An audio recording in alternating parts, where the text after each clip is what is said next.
ಬೆಂಡೆಕಾಯಿ ಪಲ್ಯನ ಆಗಾಗ ಮಾಡ್ತಾನೆ ಇರ್ತೀವಿ. ನಾನಿವತ್ತು ತುಂಬ ಸರಳವಾಗಿ ವಿಭಿನ್ನವಾಗಿ ರುಚಿಯಾಗಿ ಬೆಂಡೆಕಾಯಿ ಕರಿನ ಹೇಗೆ ಮಾಡ್ಬೋದು ಅಂತ ತೋರಿಸ್ತಾ ಇದ್ದೀನಿ. ನಮಸ್ತೆ, ಕನ್ನಡತಿ ಪಾಕಶಾಲೆಗೆ ಸ್ವಾಗತ.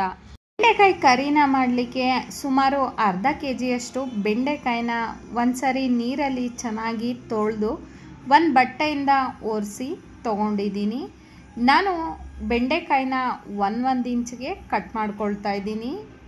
ಕರಿಗೆ ಅಥವಾ ಫ್ರೈಗೆಲ್ಲ ಸ್ವಲ್ಪ ಉದ್ದ ಇದ್ದರೆ ತುಂಬಾ ಚೆನ್ನಾಗಿರುತ್ತೆ ಬೆಂಡೆಕಾಯಿ. ಎಲ್ಲ ಬೆಂಡೆಕಾಯಿನೂ ಅದೇ ರೀತಿ ಕಟ್ ಮಾಡ್ಕೊಂಡಿದ್ದಾಗಿದೆ. ನಂತರ ಒಂದು ಬಾಣಲೆಗೆ 1-2 ಸ್ಪೂನಷ್ಟು ಎಣ್ಣೆನ ಹಾಕ್ಕೊಳ್ತಾ ಇದ್ದೀನಿ ಬೆಂಡೆಕಾಯಿನ ಹುರ್ಕೊಳ್ಳಿಕ್ಕೆ. ಬೆಂಡೆಕಾಯಿನ ಚೆನ್ನಾಗಿ ಹುರ್ಕೊಳ್ಬೇಕಾಗತ್ತೆ. ಬೆಂಡೆಕಾಯಿಯ ಲೋಳೆ ಹೋಗೋ ತನಕ ಲೋ ಫ್ಲೇಮಲ್ಲೇ 5 ನಿಮಿಷದ ತನಕನಾದರೂ ಹುರ್ಕೊಳ್ಬೇಕಾಗತ್ತೆ. ಇದನ್ನು ಹುರ್ಕೊಳ್ತಾನೆ ಇನ್ನೊಂದು ಕಡೆ ಒಂದು ಮಿಕ್ಸಿ ಜಾರ್ಗೆ 1-2 ಹಣ್ಣಾಗಿರೋ ಟೊಮೆಟೊನ ದಪ್ಪಗೆ ಹೆಚ್ಚಿ ಹಾಕ್ಕೊಂಡಿದ್ದೀನಿ. 1 ಇಂಚು ಶುಂಠಿ, 1-2 ಹಸಿಮೆಣಸಿನ್ಕಾಯಿ, 5-6 ಬೆಳ್ಳುಳ್ಳಿ, 2 ಲವಂಗ, 2 ಏಲಕ್ಕಿ, 1 ಇಂಚು ಚಕ್ಕೆನ ಹಾಕ್ಕೊಳ್ತಾ ಇದ್ದೀನಿ.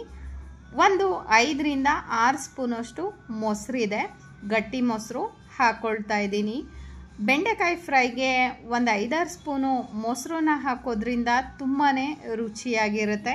ಇದನ್ನು ಸ್ವಲ್ಪ ತರಿಯಾಗಿ ರುಬ್ಕೊಂಡ್ಬಿಡೋಣ. ತುಂಬ ನುಣ್ಣಗೂ ಕೂಡ ರುಬ್ಕೊಂಡಿಲ್ಲ. ಇನ್ನೊಂದು ಕಡೆ ಬೆಂಡೆಕಾಯಿನೂ ಕೂಡ ಚೆನ್ನಾಗಿ ಹುರ್ಕೊಂಡಿದ್ದಾಗಿದೆ. ಇಷ್ಟಾದರೂ ಬೆಂಡೆಕಾಯಿನ ಹುರಿಲಿಲ್ಲ ಅಂದರೆ ಅಷ್ಟು ರುಚಿ ಬರೋದಿಲ್ಲ. ಇನ್ನೊಂದು ಪಾತ್ರೆಗೆ ಒಗ್ಗರಣೆಗೆ ತಕ್ಕಷ್ಟು ಎಣ್ಣೆನ ಹಾಕ್ಕೊಳ್ತಾ ಇದ್ದೀನಿ. ಎಣ್ಣೆ ಬಿಸಿ ಆದ ನಂತರ 1 ಪಲಾವ್ ಎಲೆ, 1 ಕಪ್ಪು ಸಣ್ಣಗೆ ಹೆಚ್ಚಿರುವಂತಹ ಈರುಳ್ಳಿನ ಹಾಕಿ ಹೊಂಬಣ್ಣಕ್ಕೆ ಬರೋ ತನಕ ಹುರ್ಕೊಳ್ಬೇಕಾಗತ್ತೆ. ಈರುಳ್ಳಿನ ಕೆಂಪುಗೆ ಹುರ್ಕೊಂಡ ನಂತರ 1 ಚಮಚದಷ್ಟು ಅಚ್ಕಾರದ ಪುಡಿ, 1 ಚಮಚ ಧನಿಯಾ ಪುಡಿ, 3/4 ಚಮಚ ಗರಂ ಮಸಾಲೆ, 1-2 ಚಿಟಿಕೆಯಷ್ಟು ಅರಿಶಿನ ಪುಡಿನ ಹಾಕಿ 1-2-3 ಬಾರಿ ಕೈ ಆಡ್ಕೊಳ್ಬೇಕಾಗತ್ತೆ. ಮಸಾಲೆ ಹಸಿ ವಾಸನೆ ಹೋದ ನಂತರ ಇದಕ್ಕೆ ರುಬ್ಬಿರುವಂತಹ ಮಿಶ್ರಣನ ಹಾಕ್ಕೊಳ್ತಾ ಇದ್ದೀನಿ. ರುಬ್ಬಿರುವಂತಹ ಮಿಶ್ರಣನ ಹಾಕಿದ ನಂತರ ಕೈ ಬಿಡ್ದೇನೆ ತಿರುಗಿಸ್ಕೊಳ್ತಾ ಇರಬೇಕಾಗುತ್ತೆ. ಮೊಸರನ್ನ ಹಾಕಿರೋದ್ರಿಂದ ಒಡೆಯೋ ಸಾಧ್ಯತೆ ಇರುತ್ತೆ. ಟೊಮೆಟೊ ಹಸಿ ವಾಸನೆ ಹೋಗೋ ತನಕ ಕುದಿಸ್ಕೊಂಡ ನಂತರ ರುಚಿಗೆ ತಕ್ಕಷ್ಟು ಉಪ್ಪನ್ನ ಹಾಕಿ ಕೈ ಆಡ್ಕೊಳ್ತಾ ಇದ್ದೀನಿ. 3-4 ನಿಮಿಷಕ್ಕೆ ಕರಿ ಈ ರೀತಿ ಗಟ್ಟಿ ಆಗ್ತಾ ಹೋಗುತ್ತೆ.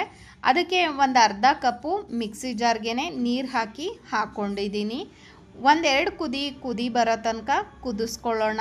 ನಂತರ ಇದಕ್ಕೆ ಹುರಿದಿಟ್ಟಂತಹ ಬೆಂಡೆಕಾಯಿನ ಸೇರಿಸ್ಕೊಳ್ತಾ ಇದ್ದೀನಿ.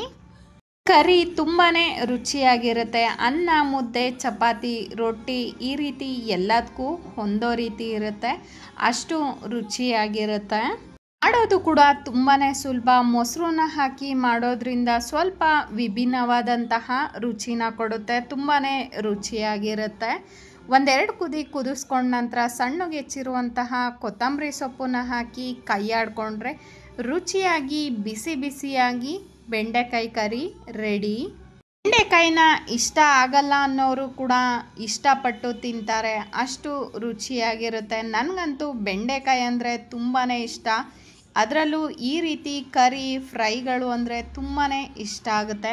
ನೀವು ಕೂಡ ಒಮ್ಮೆ ಮಿಸ್ ಮಾಡದೆ ಟ್ರೈ ಮಾಡಿ ನೋಡಿ. ಟೇಸ್ಟ್ ಹೇಗಿತ್ತು ಅಂತ ತಿಳಿಸೋದನ್ನ ಮರಿಬೇಡಿ. ಜೊತೆಗೆ ನನ್ನ ರೆಸಿಪೀಸ್ ಇಷ್ಟ ಆಗ್ತಾ ಇದ್ದರೆ ದಯವಿಟ್ಟು ಲೈಕ್ ಮಾಡಿ, ಕಾಮೆಂಟ್ ಮಾಡಿ, ಶೇರ್ ಮಾಡಿ. Thank you so much for watching.